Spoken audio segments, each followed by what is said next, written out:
E aí pessoal, eu sou o Caio Bonfalari e hoje o vídeo é um pouco diferente, um pouco menos informativo. Vamos agora a um vídeo onde eu vou atender as perguntas de vocês, o nosso Respondendo Comentários parte 2. Lá na aba da comunidade eu deixei claro que eu ia fazer um vídeo desse, vocês deixaram as perguntas de vocês e vamos a ela aqui para tentar me aproximar um pouco de vocês. É uma forma que eu encontro de tentar ser um pouco mais direto e não só informativo, responder dúvidas, questionamentos, curiosidades que vocês tragam aqui pro canal, seja sobre RPG, sobre minha vida, sobre o que vocês quiserem. A única coisa que eu vou pedir para vocês é para deixarem um like de vocês e se inscreverem no canal, para caso você seja a sua primeira vez aqui no Rotina de Mestre, para fortalecer, dar aquela ajuda, recomendar para outras pessoas aqui, tá bom? Sem mais delongas, vamos aí para a nossa primeira pergunta. Tô pegando a colinha aqui porque ninguém é de ferro, né? Nossa primeira pergunta vai para, olha, um grande amigo meu, o senhor Pedro Volpato. Como criar puzzles coerentes com a minha dungeon? Uma pergunta muito boa, Pedro, e é claro que o que eu vou dizer aqui não é regra para nada, é a forma como eu escolho e eu faço as minhas dungeons, as masmorras, enfim. A primeira coisa que eu tenho em mente quando eu vou fazer um puzzle que está dentro de uma dungeon é: qual é a temática dessa dungeon? Por que eu digo isso? Porque muitas vezes um puzzle de espinhos que você aperta a tecla lá, pisa no piso falso e cai, os jogadores se ferram, pode ser legal para uma dungeon de goblins, para um templo antigo, mas não necessariamente para uma dungeon de um mago. Então uma coisa que eu gosto de pensar muito é qual temática eu vou trazer para essa masmorra. Se é uma masmorra mais voltada para sacrifício, rituais de sangue e tudo mais, eu tento trazer algo que tenha que usar o sangue dos jogadores ou o sangue de alguém, escolhas morais. Eu sempre gosto de pensar nisso. Agora, um outro ponto que eu gosto de utilizar é o que eles estão enfrentando, e baseado nisso, eu seleciono e faço a dificuldade da dungeon. Novamente, pegando o mesmo exemplo, se eles estão invadindo um covil de goblins, goblins não são tão inteligentes, as armadilhas deles são mais rústicas, simples e até mesmo fáceis de serem decifradas. Porém, se eles estão invadindo a dungeon de um mago louco, né, o covil de um mago maluco, talvez o que você possa usar e abusar é de magias de ilusão, magias que ativam caso eles digam alguma palavra errada dentro de uma determinada sala, e até mesmo salas que têm aparatos e zonas anti-magias justamente para tentar impedir os jogadores de avançarem. Quanto mais fizer sentido, mais difícil é a dungeon. E aí eu crio ou pego da internet, adapto, modifico pensando nisso. E é claro, mas não menos importante, no nível, né? Não adianta você fazer uma dungeon hiper mega difícil que os jogadores não têm nível para passar daquilo ali. Claro, a não ser que é uma coisa do mundo e eles, por livre e espontânea vontade, quiserem para lá. Mas, normalmente, eu tento dar uma equilibrada baseado nesses pontos. Espero ter respondido sua pergunta, Pedro. Um abraço. Nossa segunda pergunta vai pro Oik Timote. Meu Deus, tem cada nick maluco por aí. É verdade. Quando você prepara uma sessão a fundo, você deixa espaço para imprevistos ou modifica o que acha necessário conforme o jogo se desenrola, baseado nas ações dos personagens? E quando você permite que os jogadores frustrem seus planos quando tem ideias boas nas quais você não tinha pensado até então? Meu Deus, pergunta boa. TCC. Supletivo. Muito obrigado pela sua pergunta, inclusive. A forma como eu crio minhas sessões e tudo mais, ela é muito baseado em improviso. Como assim, Caio? Você não prepara nada? Não, não é isso. Normalmente eu crio 1 ou 2 tópicos de cenas que vão acontecer ao longo da sessão e o restante eu deixo aberto, ou eu improviso, ou eu simplesmente vou dando corda para ver até onde os jogadores vão. Então, por exemplo, sempre antes de preparar uma sessão, eu converso com os jogadores e falo: o que vocês pretendem fazer na próxima sessão? Eles me falam que eles têm vontade e baseado nisso eu preparo a sessão. Facilita o meu tempo, facilita o tempo deles, é melhor para todo mundo. Mas obviamente só isso não basta para que eles sigam um roteiro, por assim dizer. Até porque RPG não é seguir roteiro, mas vocês entenderam. Então o que eu faço é, tem algumas coisinhas preparadas e o resto eu improviso, eu brinco, eu deixo que eles me surpreendam. Até mesmo porque é uma forma de eu continuar exercitando a minha criatividade, não me prender em horas e horas de preparo de coisas que eu sei que eles não farão, e até mesmo é muito mais divertido pra mim. O único ponto que funciona pra mim desse preparo, talvez não funcionem pra vocês, normalmente se eles estão numa cidade, eu tenho a cidade preparada. Eu sei as coisas gerais que tem na cidade, pontos importantes, momentos históricos dela. Por eu ter tanta informação preparada, é mais fácil de improvisar. Eu vou até deixar aí na tela para vocês irem vendo, eu crio esses tópicos e nas laterais eu vou deixando informações adicionais caso eu precise. E essas informações variam, vai como o dia que eles estão jogando, porque eu uso calendário no jogo, nomes adicionais para NPCs ali de improviso, informações que eles provavelmente vão me perguntar para eu ter um acesso rápido e não parar muito a mesa, e assim eu sigo. Muito obrigado pela sua pergunta, inclusive. Nossa próxima pergunta é do Rodrigo Bell. Quando você joga como player, tem um pouco de dificuldade para parar de pensar como se fosse mestre? Olha, com toda certeza eu tenho. Hoje em dia eu mestro muito mais do que eu jogo, então eu estou muito acostumado a estar desse lado do escudo, por assim dizer. E é normal, quando a gente mestra, a gente está acostumado a lidar com tanta coisa que quando inverte o papel, você tem que meio que dar uma desvinculada dos papéis. Normalmente isso acontece em momentos de combate, onde eu tô pensando mais como mestre, mesmo que eu esteja jogando. Então, nesse momento, eu tô tentando imaginar qual que é a ficha do monstro, os pontos fortes e fracos deles, como eu posso fazer para burlar alguma coisa que ele tenha, como o personagem pode agir dentro do roleplay, mas que consiga tirar vantagem do monstro. Mas quando eu tô ali em roleplay, aí nem passa pela minha cabeça, porque normalmente eu fico imerso e eu não fico pensando muito nisso. É mais a parte estratégica de combate que eu acabo pensando, bom, se você estiver jogando D&D, talvez esse bicho tenha resistência lendária, então eu tenho que usar coisa para queimar a resistência lendária e assim vai.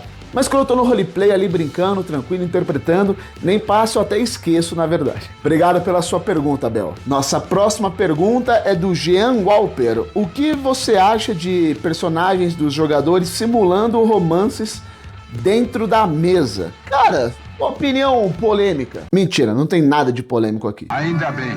Eu acho muito massa, desde que não seja algo forçado. Como assim forçado, Caio? Vou falar pra vocês. Se tem uma coisa que eu detesto é o jogador frustrado romanticamente de algum jeito, querer trazer isso na mesa. E aí ele cria o harém, ele já entra na intenção de pegar todo mundo, fazer romance com todo mundo, e aí ele vai tirar inclusive nos jogadores da mesa. Cara, chato, desconfortável. Muito chato! Eu já assisti mesa que o pessoal se diverte, tipo, fazendo todo aquele sex appeal o tempo inteiro. E tudo bem, cada um joga do seu jeito, mas se não é a proposta da mesa e você tá fazendo porque sem porra, que chato, cara. Mas, todavia, porém, entretanto, se os personagens acabaram descobrindo um vínculo ali entre eles, se as cenas estão levando a isso, se eles encontraram motivos para se gostar, pô, acho massa e vai fundo, traz muita camada pra mesa, muita coisa diferente, inclusive. E eu, como ator, até incentivo e busco deixar cenas que proporcionem isso, desde que não esteja incomodando todo mundo da mesa e desde que todo mundo esteja de acordo. Afinal, cada um joga do jeito que achar melhor. Nossa próxima pergunta é do Corruptible. Nossa, é very English. This match is good for the Bafana. Ó, na verdade, ele mandou 4 perguntas dentro de um comentário. Então, para não responder tudo e não ser chato responder uma, eu vou responder 2 aqui, tá? Qual o seu gênero musical?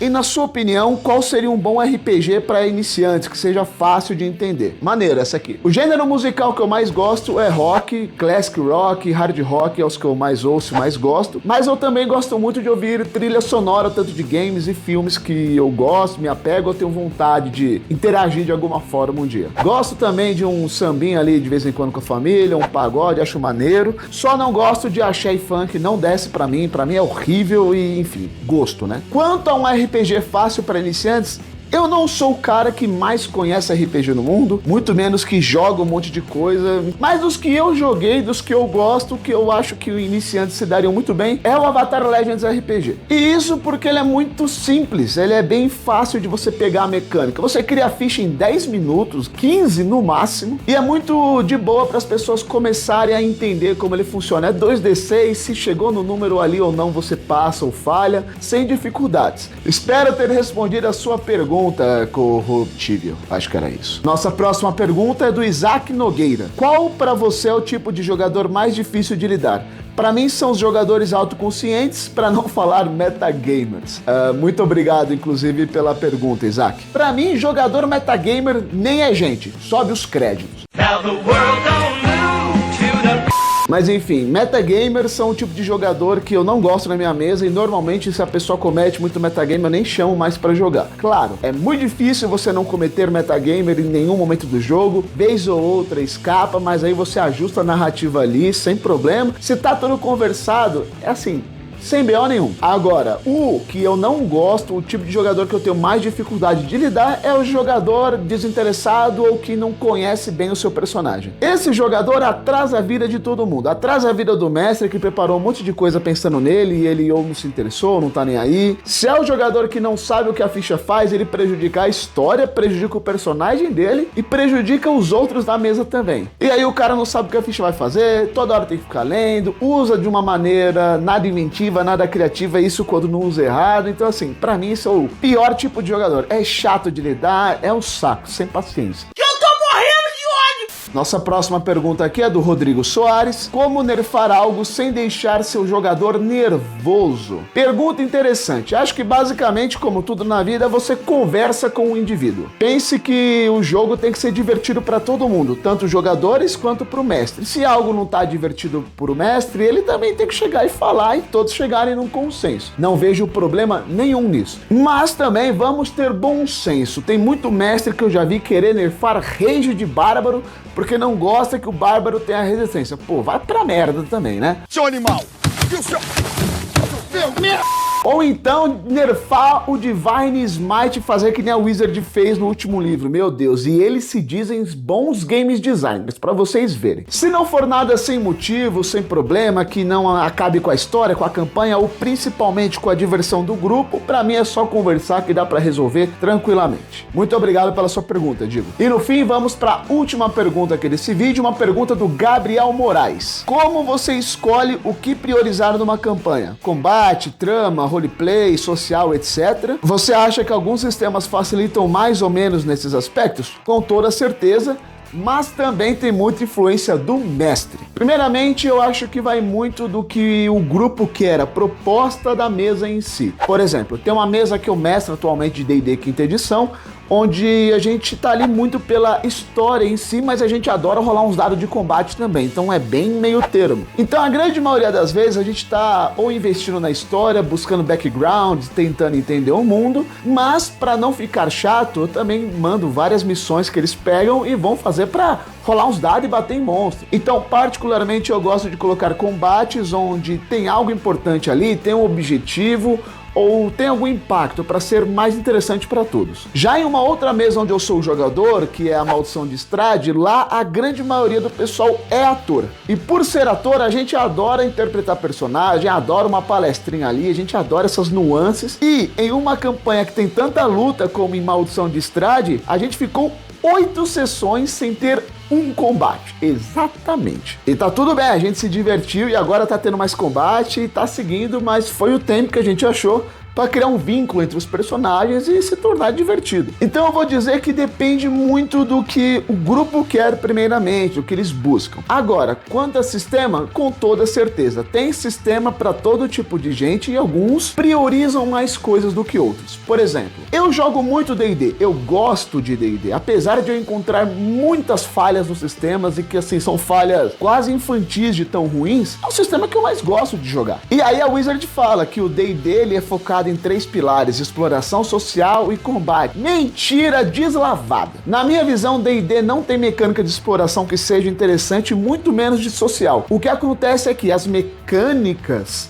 sociais e de exploração que eles informam e falam que fazem parte do jogo é igual a qualquer outra mecânica, que é o quê? Rola o D20 e soma um atributo com proficiência para ver se passa ou não. Eu, como um mestre que prezo pela história, prezo pela narrativa, uso muitas mecânicas homebrew da gente mesmo, ou até mesmo dou peso para as ações dos jogadores impactarem nas histórias, muitas vezes sacrificando mecânicas importantes do game pelo bem da história. Já em Call of Cthulhu, o mais forte de lá é a investigação, a fragilidade personalidade dos personagens e toda a ideia da ambientação que ele traz. Então cada sistema sim propicia ou não essa ideia. Vai depender muito de jogador, qual sistema e do mestre como ele vai conduzir essa aventura. Espero ter respondido a sua pergunta, Gabriel. Então é isso, pessoal. Hoje foram essas perguntas. Eu tentei pegar o máximo possível e responder da forma mais sincera e natural que eu consegui. Espero que eu tenha ajudado vocês. Fiquem atentos à aba comunidade, onde eu vez ou outra lanço coisas ali para vocês. E enfim, não esquece de deixar o seu like no vídeo e se inscrever. E por favor, compartilha com seus amigos, vamos fazer o Rotina crescer. Muito obrigado pelo seu tempo, muito obrigado pela sua atenção, eu te vejo no próximo nível.